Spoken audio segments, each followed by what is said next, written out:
بسم اللہ الرحمن الرحیم۔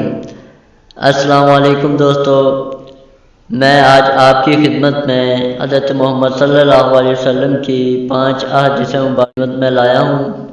ہمارے پیارے نبی حضرت محمد صلی اللہ علیہ وسلم نے فرمایا، جو شخص مجھ پر ایک مرتبہ درود بھیجتا ہے اللہ تعالیٰ اس پر 10 رحمتیں نازل فرماتا ہے۔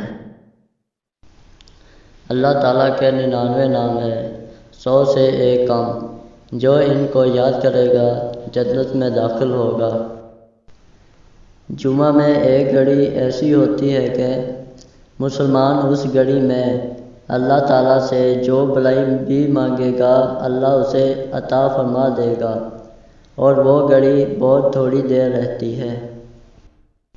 ابن آدم کی جو گھڑی بھی اللہ کے ذکر سے خالی گزر گئی وہ قیامت کے دن حسرت و افسوس کا سبب ہوگی۔ جو شخص تکبر کی وجہ سے اپنا پاجامہ ٹخنوں سے نیچے لٹکائے گا تو قیامت کے دن اللہ تعالیٰ اس کی طرف سے رحمت کی نظر نہیں اٹھائے گا۔